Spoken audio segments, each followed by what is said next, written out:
আমরা মুসলমানেরা ধর্মনিরপেক্ষতার নামে ধর্মহীনতাকে আধুনিকতা বানিয়েছি। আমার মুখে দাড়ি না থাকলে আমি নিজেকে স্মার্ট মনে করি, আমার মেয়ে পর্দা না করলে আমি সেটাকে স্মার্ট মনে করি। কেন? আমি ধর্মনিরপেক্ষতার নামে ধর্মহীনতাকে আধুনিকতা বানিয়েছি। আর ইহুদিরা আরো শক্ত করে, আরো কঠোরভাবে, আরো শক্ত করে তাদের দ্বীনকে শক্ত করে আঁকড়ে ধরেছে। জাল, জয়ীফ, মিথ্যা, ভুয়া যেটাই থাকুক ওইটাকে আরো শক্ত করে আঁকড়ে ধরেছে, কিন্তু জ্ঞান গবেষণায় সবার উপরে চলে গেছে। তথা আপনি দ্বীনকে শক্ত করে আঁকড়ে ধরলে আপনি উন্নত হবেন না, আপনি আধুনিক হবেন না, এই কথা সম্পূর্ণ ভুয়া, ভুল। তার জ্বলন্ত প্রমাণ হচ্ছে আজকের ইহুদিরা। তারা তাদের দ্বীনের বিষয়ে কোনো কম্প্রোমাইজ নাই।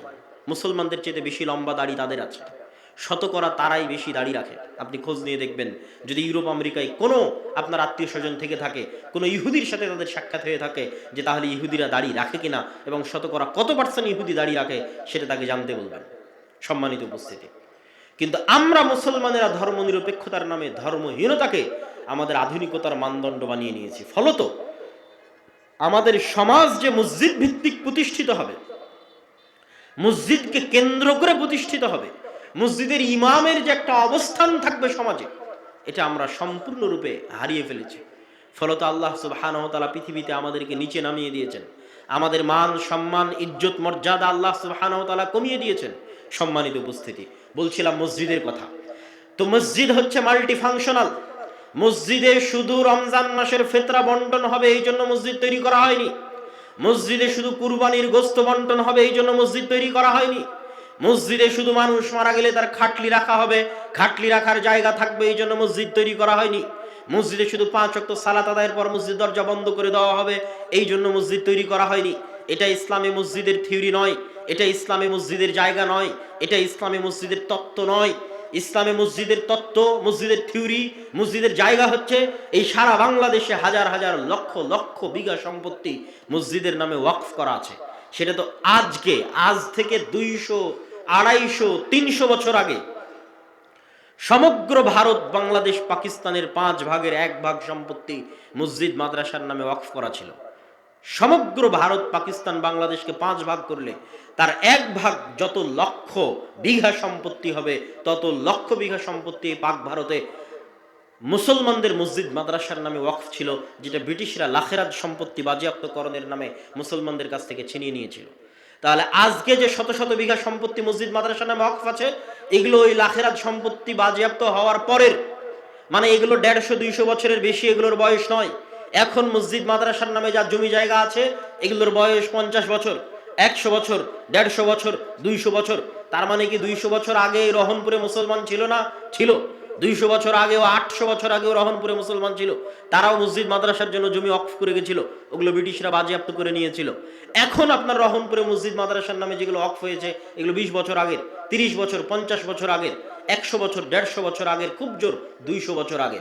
বলছিলাম, এই সমগ্র বাংলাদেশে যত বিঘা সম্পত্তি মসজিদের নামে ওয়াকফ করা আছে এবং যত মসজিদ এই সম্পত্তির উপর বিল্ডিং আকারে প্রতিষ্ঠিত আছে, এত মসজিদ এবং এত সম্পত্তি যদি আপনি আজকে কোনো খ্রিস্টান মিশনারিকে দিয়ে দেন, আপনি আজকে ব্রাককে দিয়ে দেন, বা যে কোনো প্রকার বিদেশি বেসরকারি এনজিও সংস্থাগুলোকে দিয়ে দেন, এই নাও এত লক্ষ বিঘা সম্পত্তি তোমার নামে থাকলো, আর এই যে এতগুলো বিল্ডিং তোমার নামে থাকলো, তাহলে তারা 24 ঘন্টার মধ্যে এদেশে শিক্ষার বিপ্লব ঘটাতে পারবে। তাদের শিক্ষার এটা সক্ষম, তারা করছে।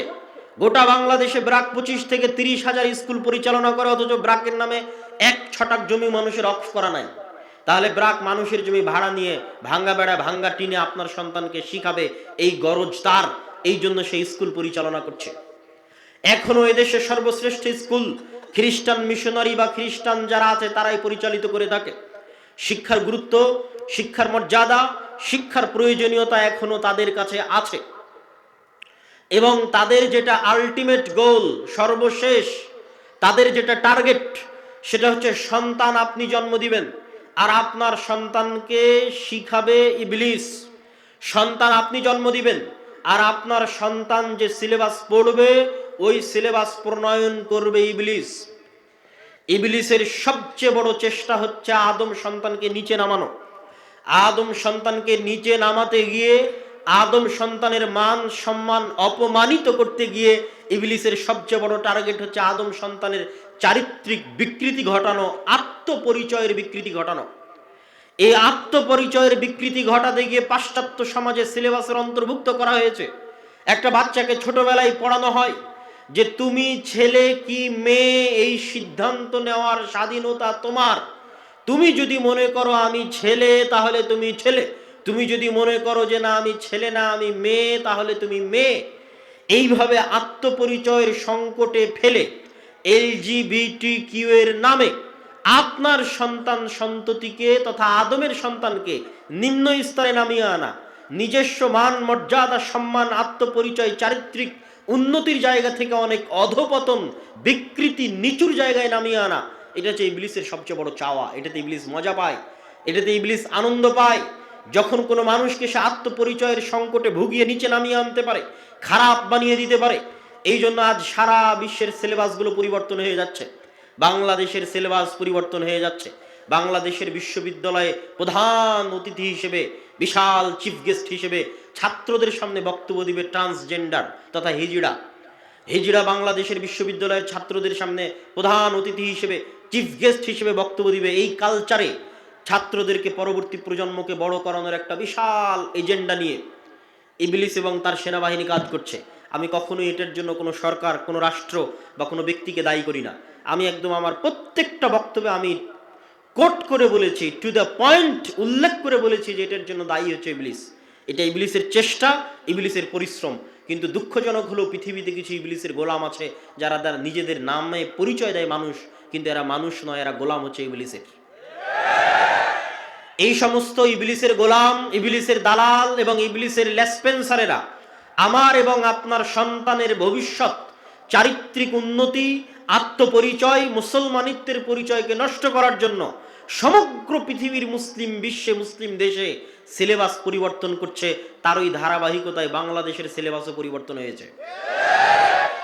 এবং বাংলাদেশের সিলেবাসে সবচেয়ে দুঃখজনক, সবচেয়ে কষ্টদায়ক যে বিষয়টি অন্তর্ভুক্ত হয়েছে, যেটা ভাবলে শরীর শিউরে ওঠে, যেটা ভাবলে মনে হয় যে আমাদের পূর্বপুরুষরা কি লক্ষ্য নিয়ে, কি উদ্দেশ্য নিয়ে, কি আশা নিয়ে এই মানচিত্র আমাদেরকে দিয়ে গেছিলেন, সেটার সাথে আমরা কতটা বেঈমানি এবং কতটা নিমক হারামি করেছি এবং করছি, সেটা ভাবলে আফসোস হয় এবং গা শিউরে ওঠে।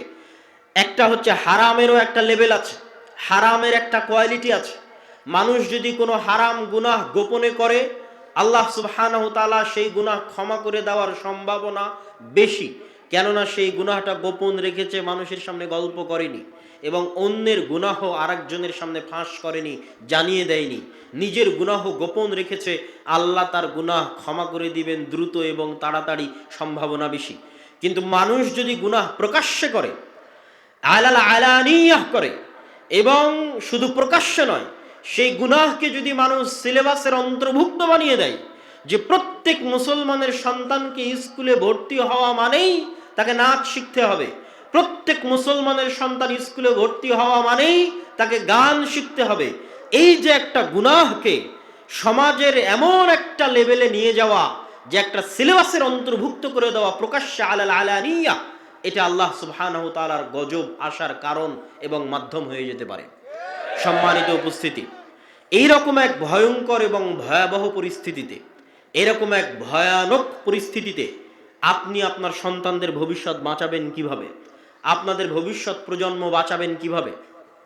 আপনাদের মনে রাখতে হবে, আমাদের আদি পুরুষ, আমাদের বাপ দাদা যারা চলে গেছেন আজ থেকে 100 বছর আগে, 150 বছর আগে, ব্রিটিশরা যখন এদেশের শিক্ষা ব্যবস্থা তাদের হাতে নিয়ে নিয়েছিল, তখন তারা আমাদের পরবর্তী প্রজন্মকে রক্ষার জন্য মক্তব গড়ে তুলেছিলেন, মসজিদগুলোকে দুর্গ হিসেবে কাজে লাগিয়েছিলেন। যে ব্রিটিশদের শিক্ষা ব্যবস্থায় আমাদের সন্তানেরা পড়ার আগে, ব্রিটিশদের শিক্ষা ব্যবস্থায়, ব্রিটিশদের সিলেবাসে আমাদের সন্তানেরা মানুষ হওয়ার আগে মসজিদে তারা আমাদের দিন শিখে যাবে, এই লক্ষ্য, এই টার্গেট নিয়ে তারা মসজিদে মসজিদে মক্তব প্রতিষ্ঠা করেছিলেন ব্রিটিশ আমলে। আজ আবার সেই দিন ফিরে এসেছে, আজ আবার সেই যুগ ফিরে এসেছে। আজ যদি আপনারা মসজিদে মসজিদে মক্তব প্রতিষ্ঠা না করেন, প্রত্যেক মুসলমানের সন্তানের মৌলিক দিন শিক্ষার ব্যবস্থা নিশ্চিত না করেন, আমি মনে করি এটা এখন ফরজ। এটা হচ্ছে মাসলিহাতান নাস, উম্মাহ মুসলিমার মাসলিহার জন্য, স্বার্থ রক্ষার জন্য প্রত্যেক মসজিদ কমিটির উপর ফরজ, প্রত্যেক এলাকার মানুষের উপর ফরজ যে তারা নিজ নিজ মসজিদে মক্তব শিক্ষা ব্যবস্থাকে চাঙ্গা করবে, শক্তিশালী করবে। কেমন শক্তিশালী করবে, কেমন চাঙ্গা করবে? যেমন তার মসজিদের অবকাঠামো শক্তিশালী আছে, তার চেয়ে বেশি শক্তিশালী করবে তার মসজিদের দ্বীন শিক্ষার ব্যবস্থাকে। আমি এই 130টা মসজিদ সফর করে এমনও মসজিদ দেখেছি যেই মসজিদে এসি আছে, যেই মসজিদে টাইলস আছে, যেই মসজিদে ছাদ ঢালাই দেওয়া আছে, মসজিদে ফ্যান আছে, লাইট আছে, কিন্তু মসজিদে মুসলমানের সন্তানের দ্বীন শিক্ষার, কোরআন শিক্ষার ন্যূনতম ব্যবস্থা নাই। তখন আফসোসে, কষ্টে, দুঃখে আমি তাদেরকে বলতে বাধ্য হয়েছি যে আপনাদের এই মসজিদে মক্তব চালু করা, কোরআন শিক্ষার ব্যবস্থা করা এতখানি ফরজ। যদি আপনাদের অর্থের সংকট হয়, টাকার সংকট হয়, তাহলে মসজিদের এসি খুলে বাজারে বিক্রি করে মক্তব চালু করেন। যদি আপনার মসজিদে টাকার সংকট হয়, অর্থের সংকট হয়, তাহলে মসজিদের টাইলস গুলো খুলে বাজারে বিক্রি করে মসজিদে দ্বীন শিক্ষার ব্যবস্থা করেন। মসজিদের ফ্যান লাইট খুলে বাজারে বিক্রি করে মসজিদে দ্বীন শিক্ষার ব্যবস্থা করেন। উন্নতি মানে জ্ঞানে উন্নতি, উন্নতি মানে শিক্ষায় উন্নতি, উন্নতি মানে কখনো বিল্ডিং এ উন্নতি নয়, উন্নতি মানে কখনো রাস্তাঘাট ব্রিজ কালভার্টে উন্নতি নয়। যদি রাস্তাঘাট ব্রিজ কালভার্টে উন্নতি হতো তাহলে আজকে দুবাই পৃথিবী শাসন করত, তাহলে আজকে সৌদি পৃথিবী শাসন করত। কিন্তু দুবাই সৌদি পৃথিবী শাসন করে না, পৃথিবী শাসন করে আমেরিকা এবং ইউরোপ। কেন? আমেরিকা ইউরোপের দুবাইয়ের মতো বুর্জ খলিফা না থাকলেও আমেরিকা এবং ইউরোপের অক্সফোর্ড আছে, ক্যামব্রিজ আছে, জ্ঞান বিজ্ঞান এবং গবেষণায় বিশ্বের সর্বোচ্চ স্থানে মুসলমানদের চেয়ে 500 বছর এগিয়ে আছে। আমি তাদের প্রশংসা করার জন্য নয়, আমি তাদেরকে উপরে উঠানোর জন্য নয়, এবং ঈমানওয়ালা মুসলমানদের ছোট করার জন্য নয়। কেননা ঈমানের মূল্য সকল কিছুর উপরে। ঈমান মানুষকে জান্নাতে নিয়ে যেতে পারে, কিন্তু আজ মুসলমানদের অধপতনের কারণ আর তাদের পৃথিবী শাসনের কারণ এটা নয় যে আল্লাহ তাদের উপর দয়া করেছে। কারণ এটা যে মুসলমানেরা সেই যোগ্যতা হারিয়েছে, সেই চেষ্টা মুসলমানেরা করেনি, আর সেই চেষ্টা তারা করেছে। আর উদাহরণ অসংখ্য, অহরহ, অগণিত উদাহরণ আমি আপনাকে দিতে পারবো। সম্মানিত উপস্থিতি, উদাহরণ দিতে গিয়ে আমি 2 বা 3টে উদাহরণ সব জায়গায় দিয়ে থাকি। তার একটা উদাহরণ নেন, ভূমধ্য সাগর নামে পৃথিবীতে একটা সাগর আছে, যেই সাগরের এক পাশে হচ্ছে লিবিয়া, এক পাশে হচ্ছে মরক্কো, এক পাশে হচ্ছে আলজেরিয়া। লিবিয়া, মরক্কো, আলজেরিয়া এগুলো হচ্ছে ভূমধ্য সাগরের এক পাড়ে। আর ভূমধ্য সাগরের আর এক পাড়ে, ভূমধ্য সাগরের উত্তর পাড়ে হচ্ছে ইতালি, স্পেন, ফ্রান্স, গ্রিস ইত্যাদি রাষ্ট্রগুলো। সারা মুসলিম বিশ্বের বিভিন্ন দেশ থেকে শত শত মুসলমান যুবক অবৈধ পন্থায় এই লিবিয়ার সমুদ্র বন্দরে একত্রিত হয় অবৈধভাবে ইউরোপে প্রবেশ করার জন্য। অসংখ্য বাংলাদেশি যুবক আছে যারা দুবাইয়ের ভিসা নিয়ে এখান থেকে দুবাই গেছে, দুবাই থেকে লিবিয়ার ভিসা নিয়ে লিবিয়া গেছে, লিবিয়া থেকে মরুভূমির মধ্যে দিয়ে দালালের হাত ধরে এই সমুদ্র বন্দরে গেছে। ওই সমুদ্র বন্দর থেকে রাতের অন্ধকারে রাত 12টার সময় একটা নৌকা ছাড়ে প্রত্যেক দিন, প্রতিনিয়ত, যে নৌকাগুলো বাতাস দিয়ে ফুলানো থাকে। রোহিঙ্গারা তাও কাঠের নৌকা এসেছিল, বাতাস দিয়ে ফুলানো ওই নৌকায় 300-400 জন আরোহী আরোহণ করে। এই 300-400 জন আরোহীর 300-400 জনই মুসলমান। সারা বিশ্বের মুসলমানদের করুণ চিত্র এই একটা ছবিতে, একটা পিকচারে আপনি দেখতে পাবেন। সবই মুসলমান। তাদের জীবনের টার্গেট এখন দুটাই, হয় এই নৌকা ভূমধ্য সাগরে ডুবে তারা মারা যাবে, মৃত্যুবরণ করবে, আর না হয় ইতালি, ফ্রান্স, স্পেন, জার্মানির কোনো কোস্টগার্ড, কোন সীমান্তরক্ষী, সমুদ্ররক্ষী বাহিনী তাদেরকে আশ্রয় দিবে, শরণার্থী হিসেবে আশ্রয় দিবে। শরণার্থী হিসেবে আশ্রয় দেওয়ার পর অবৈধভাবে তাদের যাত্রা শুরু হওয়ার পর তারপরে একটা সময় গিয়ে তারা পাসপোর্ট, বৈধ লিগ্যাল ডকুমেন্টের তারা অধিকারী হবে, এবং তারা ওই ইউরোপ এবং আমেরিকার দেশে গিয়ে হয় ট্যাক্সি ড্রাইভার, না হয় দোকানদার, না হয় রেস্টুরেন্টের ওয়েটার, আর না হয় কেয়ার হোমের জব। এই সমস্ত কার্যক্রমে, এই সমস্ত চাকরিতে তারা যুক্ত হবে। আমি কখনোই আমার ওই সমস্ত ভাইকে আমি ছোট করে কথা বলছি না, বা মধ্যপ্রাচ্যের দেশে আমাদের যে সমস্ত ভাইরা লেবারি করে তাদেরকে ছোট করে কথা বলছি না। আমাদের এই ভাগ্যের জন্য আমরাই দায়ী, কেননা আমরা কোনোদিন পড়াশোনা এবং শিক্ষার গুরুত্ব দেইনি। যারা বৈধ পন্থাতেও যাচ্ছে এই সমস্ত দেশ থেকে, তাদেরও টার্গেট থাকে না যে তারা বৈধ পন্থায় গিয়ে বিশ্ববিদ্যালয়ের টিচার হবে, ইউরোপ আমেরিকায় গিয়ে বিশ্ববিদ্যালয়ের টিচার হবে, মেডিকেলের প্রফেসর হবে, বা বিজ্ঞান গবেষণা ইনস্টিটিউটে গবেষক হবে, এরকম টার্গেট থাকে না। তাদেরও টার্গেট থাকে তারা কোনো মতে ইউরোপ আমেরিকায় গেলে হয় রেস্টুরেন্টের ওয়েটার হবে, নাহলে ট্যাক্সি ড্রাইভার হবে। না হলে কেয়ার হোমের জব করবে, এই তাদের লক্ষ্য উদ্দেশ্য। কেন? তাদের শিক্ষাগত যোগ্যতা নাই, তাদেরকে শিক্ষাগত যোগ্যতা দেওয়া হয়নি। আর কেনই বা রাষ্ট্র, কেনই বা সরকার তাদেরকে শিক্ষা দিবে? কেন সরকার চাইবে না তাদেরকে শিক্ষা দিতে? তারও কারণ আপনাকে বলে দিচ্ছি। শিক্ষা মানুষকে আত্মমর্যাদা দেয়, শিক্ষা মানুষকে আত্মসম্মান দেয়। যখন মানুষ আত্মমর্যাদা এবং আত্মসম্মান পায়, তখন মানুষ আর গোলামি করে না, তখন মানুষ 10 টাকা 5 টাকার সামনে বিক্রি হয় না। কিন্তু যখন মানুষের কাছে শিক্ষা থাকে না, যখন মানুষ মদখোর হয়, জুয়াখোর হয়, গাঞ্জাখোর হয়, তখন তাকে 5টা টাকা দিয়ে বলতে পারবেন ওকে মেরে দাও, 5টা টাকা দিয়ে বলতে পারবেন অমুক গাড়িতে আগুন দাও, 5টা টাকা দিয়ে বলতে পারবেন অমুক বাসে আগুন দাও, তখন সে বিক্রি হয়ে যাবে। সম্মানিত উপস্থিতি, আর ক্ষমতা ধরে রাখার জন্য, ক্ষমতা টিকিয়ে রাখার জন্য আমার এরকম 5টা 10টা মদখোর, গুন্ডা, জুয়াখোর, গাঞ্জাখোর দরকার, শিক্ষিত লোকের দরকার নাই। তাহলে যেহেতু আমার ক্ষমতা টিকিয়ে রাখার জন্য মদখোর, জুয়াখোর, গাঞ্জাখোরের দরকার, গুন্ডার দরকার, তাহলে কেন আমি আপনাকে শিক্ষিত করব? কেন আমি আপনাকে উচ্চ শিক্ষায় শিক্ষিত করে আমার ক্ষমতাকে হুমকির মুখে ফেলে দিব? এটা কখনোই এই তৃতীয় বিশ্বের দেশের রাষ্ট্রপ্রধানেরা কখনোই চায় না। এবং আপনি অশিক্ষিত থাকলেও সরকারের লাভ আছে, মূর্খ থাকলেও সরকারের লাভ আছে। কি সেই লাভ? বাংলাদেশে গার্মেন্টস আছে কি জন্য? আপনি অল্প পরিশ্রমের বিনিময়ে কাজ করেন, অল্প বেতনে কাজ করেন, এই জন্য বাংলাদেশে গার্মেন্টস টিকে আছে। কেন অল্প বেতনে কাজ করেন? ওই লেভেলের শিক্ষা আপনার নাই, এই জন্য আপনি অল্প বেতনে কাজ করেন। আপনি মধ্যপ্রাচ্যের লেবারি চাকরি কেন পাচ্ছেন? আপনি যত অল্প বেতনে মধ্যপ্রাচ্যে ঝাড়ু দিয়ে দেন, রাস্তা পরিষ্কার করে দেন, পৃথিবীর আর কোনো জাতি অত অল্প বেতনে কাজ করে না, এই জন্য আপনি মধ্যপ্রাচ্যের ভিসা পাচ্ছেন। তাহলে আপনি অশিক্ষিত হলেও, মূর্খ হলেও, বিদেশে গিয়ে আপনি দেশের জন্য রেমিটেন্স পাঠাচ্ছেন, গার্মেন্টসে চাকরি করে আপনি দেশের জন্য রেমিটেন্স আনছেন, তাহলে আপনাকে শিক্ষিত করে আমার লাভ কি? একে তো আপনাকে মূর্খ রাখাই, অশিক্ষিত রাখাই, আপনাকে আমি টাকার বিনিময়ে ক্রয় করে নিতে পারছি, আর দ্বিতীয়ত আপনার মাধ্যমে আমার দেশে রেমিটেন্সও আসতেছে। সম্মানিত উপস্থিতি, কি বলছিলাম সারা বিশ্বে মুসলমানদের শিক্ষার ভয়াবহ অবস্থার কথা। ইউরোপ আমেরিকার অবস্থা তুলে ধরলাম, বাংলাদেশের মুসলমানদের অবস্থা তুলে ধরলাম। ভারতের এমনও স্টেট আছে, এমনও জেলা আছে, এমনও থানা আছে, যেখানে যদি আপনি ওই থানায়, ওই জেলায়, ওই স্টেটে, ওই আদালতে হওয়া মামলার জরিপ করেন, পরিসংখ্যান করেন যে এই আদালতে চুরির মামলা, ডাকাতির মামলা, মদ জুয়ার মামলা কত % হয়েছে, তাহলে দেখবেন 100টা মামলার 80টা মামলা মুসলমানদের নামে। এটা মিথ্যা মামলা নয়। মিথ্যা মামলা তখনই যখন জঙ্গিবাদের নামে গ্রেফতার করবে, কিন্তু 100টার 80টাই দেখবেন চুরি, ডাকাতি, জুয়া, রাহাজানি, মদ ইত্যাদির মামলায় গ্রেফতার হয়ে আছে মুসলমানেরা, মামলা হয়ে আছে মুসলমানদের নামে। মানে একটা জাতির 80% মানুষ, 60% মানুষ যদি জুয়া, মদ ইত্যাদির সাথে জড়িত হয়ে যায়, তাহলে সেই জাতির ভবিষ্যৎ কি হবে?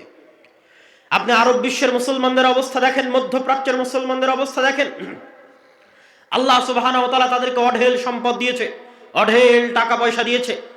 পাশেই ফিলিস্তিনে প্রতিদিন লক্ষ লক্ষ, হাজার হাজার মুসলিম মা এবং বোনকে হত্যা করা হচ্ছে।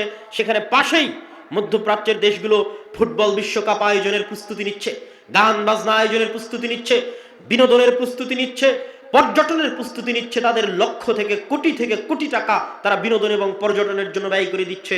এই হচ্ছে সারা বিশ্বের মুসলমানদের অবস্থা। আপনি আপনার মসজিদের, এলাকার মসজিদে চলে আসেন। আপনার এলাকার মসজিদে, ওই যে শুরু করেছিলাম এলাকার মসজিদ দিয়ে, টাইলস আছে, এসি আছে, সবই আছে, কিন্তু মসজিদে দিন শিক্ষার ব্যবস্থা নাই।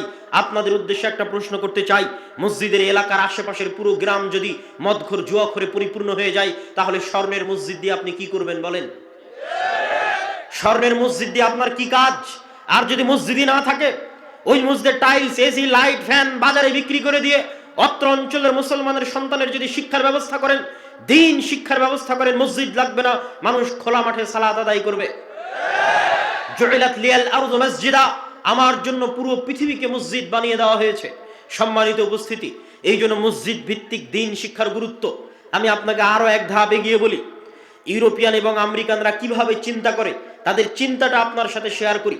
যে আপনি যদি আজকে আপনার মসজিদের কমিটির সদস্য করে দেন 5 জন ইউরোপিয়ানকে, 5 জন আমেরিকানকে, তাহলে তারা কি করবে? তারা আপনার মসজিদের প্রথম মিটিংয়ে যদি দেখে যে আপনার মসজিদের ফান্ডে টাকা আছে 10 টাকা, তাহলে 10 টাকার 5 টাকা আগে শিক্ষায় ব্যয় করবে। 10 টাকার 5 টাকা আগে কোথায় ব্যয় করবে? শিক্ষায় ব্যয় করবে। এই একটা জিনিস তারা খুব ভালো বোঝে, একটা জিনিস তারা তাদের রক্তের সাথে মিশে গেছে। আপনি বাসে উঠলে দেখবেন মানুষ বই পড়তেছে, ট্রেনে উঠলে দেখবেন মানুষ বই পড়তেছে, পার্কে গেলে দেখবেন মানুষ বই পড়ছে, অথচ সে অমুসলিম, অথচ সে মুমিন নয়, তার অন্তরে ঈমান নাই, তার গায়ে কাপড় নাই, সে বেপরদা অবস্থায় আছে, কিন্তু তার হাতে বই আছে। আর পুরো বাংলাদেশ ঘুরেন, আপনি কোথায় দেখবেন যে বই আছে? চলমান যে সিলেবাস, এই সিলেবাসে তো বইকে আরো বাদ দেওয়া হয়েছে। সম্পূর্ণ 10, 15, 20 বছর পর যেন আর বাংলাদেশে এই চলমান যে সিলেবাস ছিল, এই সিলেবাসে যে কয়েকটা ডাক্তার অন্তত তৈরি হতো, যে কয়েকটা ইঞ্জিনিয়ার অন্তত তৈরি হতো, যে কয়েকটা বিজ্ঞানী অন্তত তৈরি হতো, যে কয়েকটা ভালো শিক্ষক, প্রফেসর, ডক্টরেট ডিগ্রিধারী গবেষক অন্তত তৈরি হতো, আজ থেকে 10, 15, 20 বছর পর যেন আর ডাক্তারও তৈরি না হয়, আর ইঞ্জিনিয়ারও তৈরি না হয়, আর এরকম গবেষক, শিক্ষক, প্রফেসরও তৈরি না হয়, তার ব্যবস্থা হয়ে গেছে। তখন আর বিদেশে যাওয়া লাগবে না চিকিৎসা করতে। দেখবেন বাংলাদেশের সব মেডিকেলে চাকরি করছে বিদেশিরা। দেশের ডাক্তারই নাই তো কি করবে? তখন ওই যেমন পদ্মা সেতুতে আমাদের ইঞ্জিনিয়ার নাই, সব লেবার আমরা, তো দেখবেন সব মেডিকেল ক্লিনিকের আমাদের ডাক্তার নাই। আমরা তখন আপনাদের এই রোহনপুরের মানুষ তখন মেডিকেল ক্লিনিকের পরিচ্ছন্ন কর্মী, আর ডাক্তারগুলো সব বিদেশ থেকে আসছে। সব বিশ্ববিদ্যালয়ের টিচারগুলো দেখবেন বিদেশ থেকে আসছে, দেশের টাকা সব বিদেশে পাচার। তো 10, 15, 20 বছর পরে এই যে চলমান যে সিলেবাস, এই সিলেবাস চলতে থাকলে আর ওইভাবে আমাদের যতটুকু অন্তত শিক্ষার জায়গা ছিল, উন্নয়নের জায়গা ছিল, সেটিও আমরা হারিয়ে ফেলবো। সম্মানিত উপস্থিতি, বলছিলাম আমরা তো আর সামগ্রিক পরিবর্তনটা করতে পারবো না, দেশের সেই সক্ষমতা, সেই সাধ্য আল্লাহ সুবহানাহু ওয়া তাআলা আমাদের দেয়নি, কিন্তু আমরা আমাদের জায়গা থেকে দিনের লেভেলটা অন্তত আমাদের সন্তানকে দিতে পারবো। এই জন্য আপনাদের সংকল্প হতে হবে, দৃঢ় সংকল্প হতে হবে, একজন মুসলমানের সন্তানও যেন এই বছর থেকে, আগামী বছর থেকে, জানুয়ারি থেকে স্কুলের বারান্দায় ততক্ষণ পর্যন্ত পা দিবে না যতক্ষণ না তার মসজিদে মক্তবের সিলেবাস কমপ্লিট না করেছে। এই সংকল্প, এই দৃঢ় চেতনা আপনাকে এখান থেকে নিয়ে বিদায় নিতে হবে। দেশকে স্বাধীন রাখার জন্য আপনাদের বাপদাদারা ব্রিটিশ আমলে এই চিন্তা তাদের মাথায় এসেছিল, তারা মসজিদকে কাজে লাগিয়ে আমাদের দিনকে, আমাদের ধর্মকে সুরক্ষিত করেছে। আজ স্কুলের সিলেবাস যেই জায়গায় গেছে, আপনার সন্তানের দিন এবং পরবর্তী ভবিষ্যৎ প্রজন্মকে বাঁচাতে, দেশকে বাঁচাতে, দেশের ভবিষ্যৎ জাতিকে বাঁচাতে মসজিদ ভিত্তিক দিন শিক্ষার বিকল্প নাই। আর মসজিদ ভিত্তিক দিন শিক্ষার লক্ষ্যে যদি শুধু আপনি মসজিদে কোরআন শিক্ষা দেন তাহলে হবে না। মসজিদে কোরআন শিক্ষার পাশাপাশি মৌলিক দিন শিক্ষার ব্যবস্থা রাখতে হবে। আমি আমার বক্তব্য আপনাদেরকে আরো কিছুক্ষণ বক্তব্য দীর্ঘায়িত হবে, আপনারা এলোমেলো বা উঠে যাওয়ার চেষ্টা করবেন না।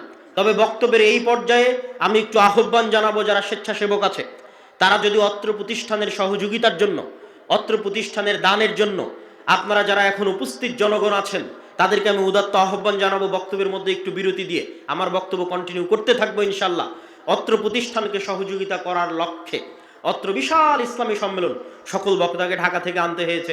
আমরা তো প্রোগ্রাম আয়োজন করি, আমরা বুঝি আসলে একটা প্রোগ্রাম আয়োজন করতে কেমন খরচ, আর কেমনই বা কষ্ট, আর কেমনই বা টেনশন। তা আজকে এখানে যতগুলো বক্তা এখানে যাদেরকে নাম দেওয়া আছে, প্রায় সবাইকে ঢাকা থেকে আনতে হয়েছে, মানে সবাইকে বিমানের টিকিট দিতে হয়েছে। সবাইকে বিমানের টিকিট দিতে হয়েছে মানে অনেক অর্থের ব্যাপার। তারপরে খাওয়া দাওয়া, যাতায়াত, প্যান্ডেল সব মিলিয়ে যেখানে অত্র অনুষ্ঠান থেকে কিছু উঠিয়ে প্রতিষ্ঠান চালানো হবে, আমার মনে হয় না সেটা সম্ভব হবে। তো তারপরেও যদি আপনাদের পক্ষে সম্ভব হয়, অত্র প্রতিষ্ঠানকে সহযোগিতা করার লক্ষ্যে আপনারা আপনাদের সহযোগিতার হাত বাড়িয়ে দিবেন। আমি স্বেচ্ছাসেবকদের ভিতরে যাওয়ার অনুরোধ জানাচ্ছি, জানিয়ে আমি আমার বক্তব্য সামনে আগাচ্ছি। আমার বক্তব্যের এই পর্যায়ের অংশ হচ্ছে মসজিদ ভিত্তিক দিন শিক্ষা মানে শুধু কোরআন নয়। শুধু কোরআন শিখিয়ে আপনি আপনার বাচ্চাকে পরিপূর্ণ দিন শিখাতে পারবেন না। পুরো বক্তব্যের একটা প্যাকেজ সিলেবাস থাকতে হবে, যে প্যাকেজ সিলেবাসের মধ্যে আপনার সন্তান কোরআনও শিখবে, আপনার সন্তান দিনের মৌলিক জ্ঞানও শিখবে। এবং আলহামদুলিল্লাহ আমরা জামিয়া সালাফিয়ার পক্ষ থেকে, দাওয়া ইলাল্লাহর পক্ষ থেকে বক্তব্যের জন্য প্রাথমিক সিলেবাস আমরা আপনাদের সামনে নিয়ে এসেছি, যার উপর আমাদের শিক্ষক ট্রেনিংও শুরু হচ্ছে আগামী 16ই ডিসেম্বর থেকে। এই দুটো বই আমি আপনাদের দেখিয়ে বলতে চাই। একটি হচ্ছে উসমানী কায়দা। আমরা উসমান ইবনে আফফান, যিনি কোরআনকে তার আসল অবস্থার উপর জমা করে বাকি সকল বিভিন্ন বিকৃত কোরআনকে জ্বালিয়ে আসল অবস্থার উপর কোরআনকে রেখেছিলেন, সে উসমান ইবনে আফফান রাদিয়াল্লাহু তাআলা আনহুর নামের দিকে নিসবত করে যে কোনো প্রকার ভুল থেকে মুক্ত রেখে, প্রচলিত ভুল থেকে মুক্ত রেখে একটা ব্যতিক্রমধর্মী কায়দা তৈরি করা আছে উসমানী কায়দা। এই কায়দা আপনারা যদি অ্যাপসেও যান তাহলে দাওয়া ইলাল্লাহর অ্যাপসে গেলে এই কায়দার উচ্চারণও আপনারা পাবেন। আর এই কায়দার উপর ট্রেনিংও হবে আগামী 16 তারিখ থেকে, বিভিন্ন মক্তবের শিক্ষক মন্ডলীর ট্রেনিং হবে। আর মৌলিক দিন শিক্ষার জন্য আদর্শ শিক্ষা নামে একটি বই আছে, এই দুটি বই আপনারা আমাদের স্টলে পাবেন, সামনে হাতের ডানে।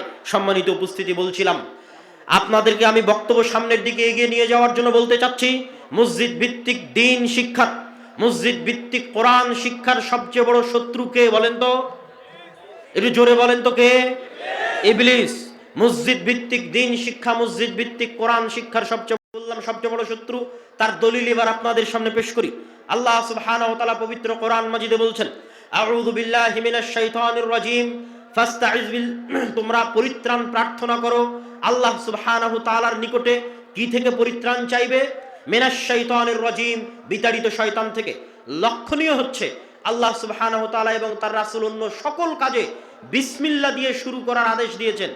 সকল কল্যাণকর কাজ বিসমিল্লাহ দিয়ে শুরু করার আদেশ দেওয়া হয়েছে, কিন্তু কোরআন শুরু করতে বলা হয়েছে কি দিয়ে? শয়তান থেকে পরিত্রাণ চেয়ে কোরআন শুরু করতে বলা হয়েছে। আপনারা আজকে যারা এখানে যতজন উপস্থিত হয়েছেন, যতদূর পর্যন্ত মাইকের আওয়াজ যাচ্ছে, যত মা বোন রাস্তাঘাটে চলাচল করছেন, সকলের উদ্দেশ্যে জিজ্ঞেস করতে চাই, সর্বশেষ কতদিন থেকে আপনি কোরআন পড়েননি? সর্বশেষ কতদিন যাবত আপনি কোরআন হাতে নিয়ে দেখেননি? ইসআলু আনফুসাকুম, নিজেকে জিজ্ঞেস করে দেখেন। আর প্রশ্ন করেন, যতদিন থেকে আপনি কোরআন হাতে নিয়ে দেখেননি, পড়ে দেখেননি, ততদিন থেকে শয়তান আপনাকে কোরআন হাতে নিতে দেয়নি। আপনার বাড়িতে যতদিন থেকে কোরআন তেলাওয়াত হয় না, লাস্ট যতদিন থেকে আপনার বাড়িতে কোরআন তেলাওয়াত হয় না, ততদিন থেকে ওই বাড়িতে শয়তান কোরআন তেলাওয়াত করতে দেয়নি। কোরআনের সবচেয়ে বড় শত্রু হচ্ছে শয়তান। আর শয়তান কোনো কাল্পনিক চরিত্র নয়, শয়তান একটা বাস্তব চরিত্র। আমাদের সবচেয়ে বড় ভুল হচ্ছে আমরা মনে করি ভূত একটা অদৃশ্য বস্তু, সেই অদৃশ্য বস্তুতে আমরা তখনই বিশ্বাস করি যখন অসুখ হয়। রহনপুর চাঁপাইনবাবগঞ্জের মানুষের অসুখ হলেই ভূতে ধরে, আর সেই ভূতের চিকিৎসার জন্য চলে যায় কবিরাজের কাছে। আর আমি আজকে আপনাকে বলে যাচ্ছি, আমাদের 24 ঘন্টা আমাদেরকে ভূতে ধরে আছে। আল্লাহ নিজে কোরআন মাজিদে বলছেন, আল্লাহ রাসূল হাদিসে বলছেন, 24 ঘন্টা আমাদেরকে ভূতে ধরে আছে। ভূত মানে যদি জিন হয়, জিনের একটা অংশ যদি শয়তান হয়, আল্লাহর বাণী যদি সত্য হয়, আল্লাহর রাসূলের বাণী যদি সত্য হয়, তাহলে 24 ঘন্টা আমাদেরকে শয়তান আমাদেরকে প্ররোচনা দিচ্ছে। আর শয়তানকে আল্লাহ এমন ক্ষমতা দিয়েছে, এমন পাওয়ারফুল শক্তিশালী ক্ষমতা দিয়েছে। আল্লাহ সুবহানাহু ওয়া তাআলা কোরআন মাজিদে বলছেন, ইউসবিসু ফি সুদুরিন নাস, শয়তান সরাসরি মানুষের অন্তরে মেসেজ দিতে পারে। এই মোবাইল আমার যতই উন্নত হোক, এই মোবাইলে বাটন চাপলে আপনার অন্তরে মেসেজ যাবে না। গেলে এত কিলোমিটার পথ আমাদেরকে সফর করে আসা লাগতো না, এত কিলোমিটার পথ সফর করে এসে মুখে চিল্লিয়ে বলে আপনার কান দিয়ে ঢুকাতে হচ্ছে। মানে দুনিয়াতে এরকম কোনো যন্ত্র আবিষ্কার হয়নি যেটা মুখ দিয়ে বলা বাদে, চোখ দিয়ে পড়া বাদে, কান দিয়ে শোনা বাদে সরাসরি অন্তরে ইনস্টল করা যাবে। এরকম কিছু আবিষ্কার হয়েছে? এরকম কিছু আবিষ্কার হয়নি, কিন্তু এই প্রযুক্তি আল্লাহ শয়তানকে দিয়ে দিয়েছে। শয়তানের ক্ষেত্রে আল্লাহ বলেছে, ইউসবিসু ফি সুদুরিন নাস, সরাসরি মানুষের অন্তরে মেসেজ দিতে পারে শয়তান। এই জন্য মানুষ ধোকায় পড়ে যায়, কোনটা তার নিজের ইচ্ছা আর কোনটা শয়তানের প্ররোচনা মানুষ জানে না। মানুষ অন্ধকারে আছে, মানুষ পথ ভ্রষ্টতার মধ্যে আছে। এই জন্য মানুষকে অন্ধকার থেকে বাঁচাতে আল্লাহ কোরআন পাঠিয়েছে। আল্লাহ সুবহানাহু ওয়া তাআলা পবিত্র কোরআন মাজিদে বলছেন, ফাইম্মা ইয়াতিয়ান্নাকুম মিন্নী হুদান ফামান তাবিআ হুদায়া ফালা খাউফুন আলাইহিম ওয়ালা হুম ইয়াহজানুন। এবং আর এক আয়াতে, এরই পূর্বের আয়াতে আল্লাহ সুবহানাহু ওয়া তাআলা বলে দিয়েছেন, কুল নাহবিতু মিনহা জামিআ, আজকে তোমরা এখান থেকে সবাই নেমে যাও, তোমরা একজন আরেকজনের শত্রু। আল্লাহ ইবলিসকে এবং আদমকে পরস্পরের শত্রু বানিয়ে দিয়েছেন।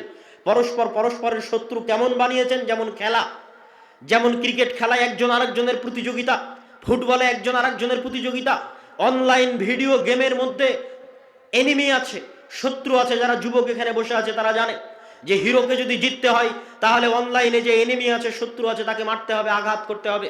তো ঠিক এই পুরো পৃথিবীটাকে আল্লাহ একটা সফটওয়্যারের মতো, একটা অ্যাপসের মতো ডেভেলপ করেছেন। এর মধ্যে আল্লাহ আমাদের শত্রু বানিয়ে দিয়েছে ইবলিসকে। আর ইবলিসকে আল্লাহ দিয়ে দিয়েছেন অ্যাটাকিং পাওয়ার, আক্রমণ করার ক্ষমতা। কত শক্তিশালী আক্রমণ করার ক্ষমতা যে ডাইরেক্ট অন্তরে মেসেজ দিতে পারবে। মানুষ গোলক ধাঁধায়, মানুষ জানেই না কোনটা তার ইচ্ছার, কোনটা শয়তানের প্ররোচনা। দ্বিতীয় আর একটা আক্রমণাত্মক ক্ষমতা আল্লাহ ইবলিসকে দিয়েছে। রাসূল সাল্লাল্লাহু আলাইহি ওয়াসাল্লাম বলছেন, ইয়াজরি মাজরাদ দাম, ইবলিস শয়তান এবং তার বাহিনী মানুষের রক্ত কণিকার মধ্যে প্রবাহিত হতে পারে, মানুষের রগে রগে রক্তের মধ্যে প্রবাহিত হতে পারে, চলতে পারে শয়তান। এই ক্ষমতা আল্লাহ শয়তান এবং তার বাহিনীকে দিয়ে দিয়েছে। আরো একটা ভয়ঙ্কর কথা রাসূল সাল্লাল্লাহু আলাইহি ওয়াসাল্লাম বলে দিয়েছেন, যেমন কোন আদম সন্তান নাই যার দুইজন বন্ধু নাই, কারিনুম মিনাল মালায়েকা ওয়া কারিনুম মিনাশ শাইতান, একটা শয়তান বন্ধু, একটা ফেরেশতা বন্ধু। তাহলে 24 ঘন্টা আমাদেরকে শয়তান ঘিরে আছে। এই 24 ঘন্টা শয়তান আমাদেরকে প্ররোচনা দিচ্ছে জাহান্নামে নিয়ে যাওয়ার জন্য। এবং শয়তানের এই ওয়াদার কথা আল্লাহ কোরআন মাজিদে তুলে ধরেছেন, ওয়ালা উদিল্লান্নাহুম ওয়ালা উমান্নিয়ান্নাহুম ওয়ালা আমুরান্নাহুম, আমি অবশ্যই আদম সন্তানকে পথভ্রষ্ট করবই করব। ফাবিমা আগওয়াইতানি লাআকুদান্নাহুম সিরাতাকাল মুস্তাকিম, আমি অবশ্যই আদম সন্তানের জন্য সিরাতে মুস্তাকিমে চলার পথে বাধা হয়ে দাঁড়াবো। আমি আদম সন্তানের সামনে থেকে বাধা দিব, পিছন থেকে বাধা দিব, ডান থেকে বাধা দিব, বাম থেকে বাধা দিব, আদম সন্তানকে সিরাতে মুস্তাকিমে চলতে দিব না। এই মর্মে আল্লাহ শয়তানের ওয়াদা কোরআন মাজিদে নকল করেছেন। সুতরাং শয়তান আছে আক্রমণাত্মক ভূমিকায়, আর আমরা মানুষ আছি ডিফেন্সে। আমাদের বাঁচার উপায় কি? ওই আয়াতি আল্লাহ কোরআন মাজিদে সূরা বাকারায় বলে দিয়েছেন, ফাইম্মায়াতিয়ান্নাকুম মিন্নি হুদান, মানুষ আদমের সন্তান তোমাদের চিন্তা নাই, আমার পক্ষ থেকে নবী যাবে, আমার পক্ষ থেকে রাসূল যাবে, আমার পক্ষ থেকে কিতাব যাবে, আমার পক্ষ থেকে পাঠানো কিতাব, নবী এবং রাসূলের যারা অনুসরণ করবে তাদের কোনো ভয়ও নাই, তাদের কোনো দুশ্চিন্তাও নাই। তবে নবী আসার পরেও, রাসূল আসার পরেও, কিতাব আসার পরেও মানুষ পথভ্রষ্ট হয়ে যাবে। কেন?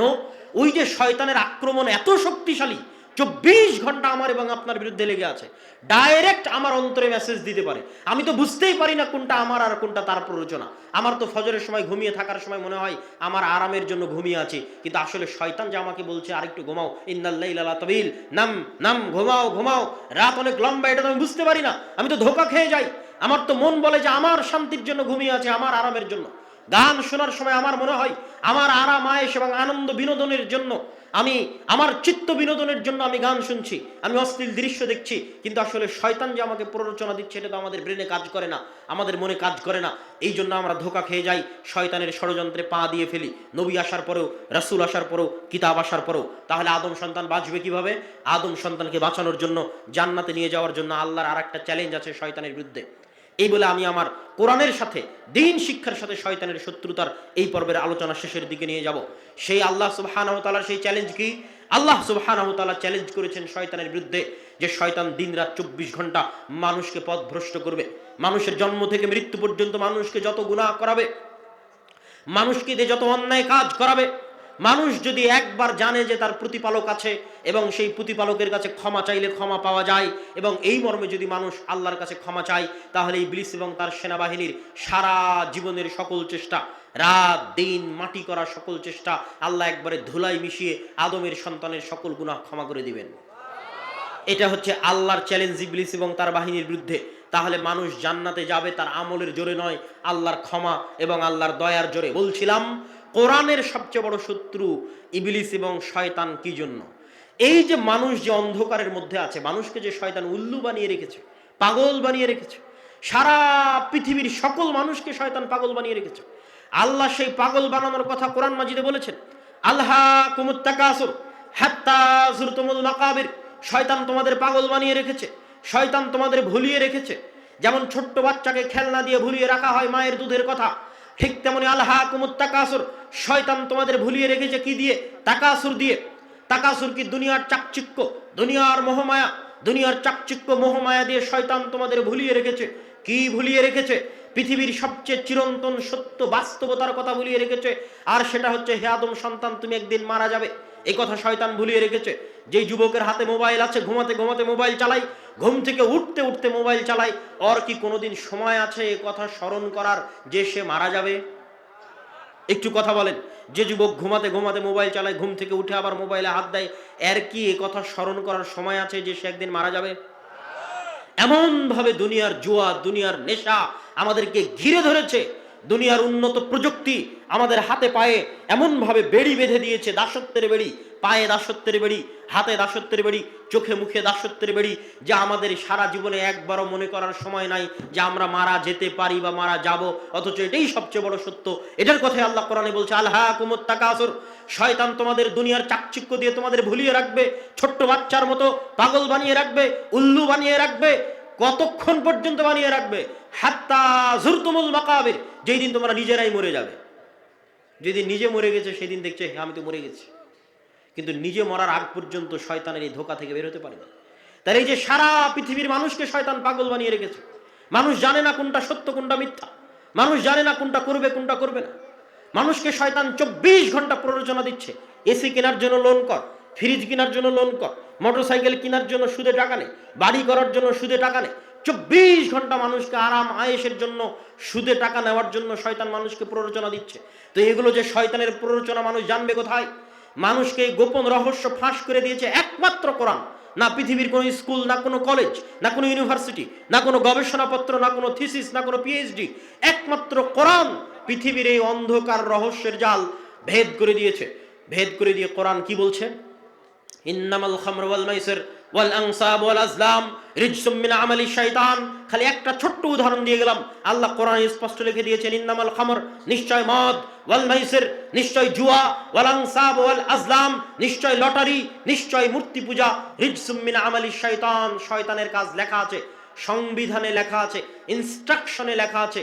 গেম খেলার আগে কেমনে গেমটা খেলবেন তার পথ পদ্ধতির মধ্যে লিখে দেওয়া আছে। কোন রাস্তায় গেলে এনিমি থাকবে, কোন ঘরে গেলে অস্ত্র পাবেন, তার পূর্ণ বিস্তারিত ডিটেইলসের মধ্যে আল্লাহ লিখে দিয়ে গেছে। দেখো এই এই কাজগুলো শয়তানের কাজ, এগুলো শয়তান তোমাকে দিয়ে করাতে চাইবে। মানে আমি যদি বিড়িখোর, সিগারেটখোর হই, তাহলে আমাকে বিড়ি খাওয়া, সিগারেট খাওয়ার প্ররোচনা কে দেয়? শয়তান দেয়। আমি যদি মদ পান করি, তাহলে আমাকে মদ পান করার প্ররোচনা কে দেয়? আমি যদি জুয়া খেলি, লটারি খেলি, তাহলে আমাকে জুয়া এবং লটারির প্ররোচনা কে দেয়? শয়তান দেয়। এবং পৃথিবীতে মানুষ মাত্র দুই ভাগে বিভক্ত, ইবাদুর রহমান ও ইবাদুর শয়তান। রহমানের গোলাম আর শয়তানের গোলাম। আর পুরো কোরআন, পুরো হাদিস, পুরো ইসলামী শরীয়তের সারমর্ম বলে দিই আপনাকে আজকে। পুরো কোরআন, পুরো হাদিস, পুরো ইসলামী শরীয়তের সারমর্ম হচ্ছে, আল্লাহ যত নবী রাসূল পাঠিয়েছেন সব শয়তানের বিরুদ্ধে পাঠিয়েছেন, যত কিতাব পাঠিয়েছেন সব শয়তানের বিরুদ্ধে পাঠিয়েছেন। হাদিস শয়তানের বিরুদ্ধে, কোরআন শয়তানের বিরুদ্ধে, আমার নবী মুহাম্মদ সাল্লাল্লাহু আলাইহি ওয়াসাল্লাম প্রেরিত হয়েছে শয়তানের বিরুদ্ধে। আমরা যা ইবাদত করি তা শয়তানের বিরুদ্ধে, আমরা যা দোয়া পড়ি তা শয়তানের বিরুদ্ধে, আমরা যা জিকির আজকার করি তা শয়তানের বিরুদ্ধে। খালি দুই একটা উদাহরণ দিয়ে আমি আমার বক্তব্যের শেষের দিকে চলে যাব। রাসূল সাল্লাল্লাহু আলাইহি ওয়াসাল্লাম বলছেন, যখন তোমাদের মধ্যে কেউ খাদ্য গ্রহণ করে, তখন যদি বিসমিল্লাহ, আল্লাহর নাম না নেয়, ইয়াকুলু মাআহু শাইতান, তাহলে তার সাথে কে খায়? শয়তান খায়। যখন তোমাদের কেউ বাড়িতে প্রবেশ করে এবং আসসালামু আলাইকুম, আল্লাহর নাম না নিয়ে সালামু আলাইকুম না বলে, সালাম আল্লাহর নাম না বলে, তখন শয়তান চিৎকার করে বলে, হাযা মাবিতুকুম, এই বাড়ি তোমাদের থাকার জায়গা, ওয়া আশাউকুম, তোমাদের আড্ডা দেওয়ার জায়গা।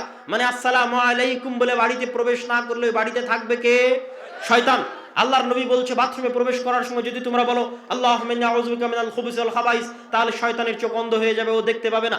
এরকম অসংখ্য দোয়া, অগণিত দোয়া।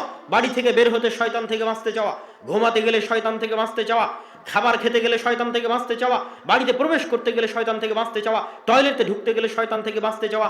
প্রত্যেক ধাপে ধাপে আল্লাহর নবী যত দোয়া শিখিয়ে দিয়েছে, আইন রাসূল দোয়া অধ্যায় বই যদি তুবা পুস্তকালয়ের স্টলে পান, নিয়ে যাবেন। যত দোয়া আল্লাহর নবী শিখিয়ে দিয়েছে, প্রত্যেকটা দোয়া দেখবেন তিনি শয়তানের বিরুদ্ধে লাগিয়ে দিয়েছে। প্রত্যেকটা দোয়া শয়তানের বিরুদ্ধে। আপনি পুরো কোরআন পড়েন, পৃষ্ঠার পর পৃষ্ঠা উল্টাতে থাকবেন, আর দেখবেন আল্লাহ ধাপে ধাপে পদে পদে শয়তানের কথা বলছে, আর বলছে ইন্নাশ শাইতানা লাকুম আদুউম মুবিন, নিশ্চয় শয়তান তোমাদের প্রকাশ্য শত্রু। এবার আমাকে বলেন, শয়তান কাল্পনিক চরিত্র না বাস্তব? খালি কি অসুখ হলে ভূতে ধরে? না 24 ঘন্টা ভূত লেগে আছে? 24 ঘন্টা মানুষের পিছনে শয়তান লেগে আছে এবং আমাদেরকে পথভ্রষ্ট করে জাহান্নামে নিয়ে যাওয়ার চেষ্টা করছে। এটা হচ্ছে এই পৃথিবীর গেম। এই পৃথিবীর এই গেমে যদি আমরা জিততে চাই, তাহলে শয়তানের বিরুদ্ধে এই লড়াই আমাদের জিততে হবে। আর শয়তানের বিরুদ্ধে এই লড়াইয়ে জিততে হলে কোরআন ছাড়া, কোরআন বুঝা ছাড়া, কোরআন পড়া ছাড়া, কোরআন শিখা ছাড়া এবং মসজিদ ভিত্তিক দ্বীন শিক্ষা বাস্তবায়ন করা ছাড়া আর দ্বিতীয় কোনো রাস্তা নাই। অতএব যারা আজকে এখানে উপস্থিত হয়েছেন, যেখান থেকে উপস্থিত হয়েছেন, চলে যাওয়ার সময় একটা জিনিস মাথায় নিয়ে যাবেন, কেমনে জামিয়া সালাফিয়ার সাথে যোগাযোগ করে, কেমনে দাওয়া ইলাল্লাহর সাথে যোগাযোগ করে মসজিদ ভিত্তিক দ্বীন শিক্ষার সিলেবাস নিয়ে, শিক্ষক ট্রেনিং আমাদের কাছ থেকে নিয়ে আপনাদের মসজিদগুলোতে মক্তব চালু করে সেই আলোকে আপনার সন্তানকে কেমনে ভবিষ্যৎ দ্বীন শেখানোর জন্য সামনের দিকে এগিয়ে নিয়ে যাবেন, আপনাদের সামনে এই দাবি, এই দাওয়া রেখে আমি আমার আজকের সংক্ষিপ্ত বক্তব্য এখানেই শেষ করছি। আল্লাহ সুবহানাহু ওয়া তাআলা এই তোফাজ্জল হক মহিলা সালাফিয়া মাদ্রাসাকে কবুল করুক, অত্র প্রোগ্রামের যারা আয়োজক আছে তাদেরকে কবুল করুক, এবং আল্লাহ আপনারা সভাপতির বক্তব্য বা সমাপনী বক্তব্য আছে, বিশৃঙ্খলা না করে উঠে যাবেন না। আল্লাহ সুবহানাহু ওয়া তাআলা জামিয়া সালাফিয়াকে কবুল করুক, আরও যত সকল দ্বীনি শিক্ষা প্রতিষ্ঠান আছে সেগুলোকে কবুল করুক। আগামী 2 ও 7 ও 8 মার্চ সালাফি কনফারেন্স রূপগঞ্জ নারায়ণগঞ্জ, 7 ও 8 মার্চ, আর ফেব্রুয়ারির 3 তারিখ দিনাজপুর সালাফি কনফারেন্স। মনে রাখার চেষ্টা করবেন। আসসালামু আলাইকুম ওয়া রাহমাতুল্লাহি ওয়া বারাকাতুহু।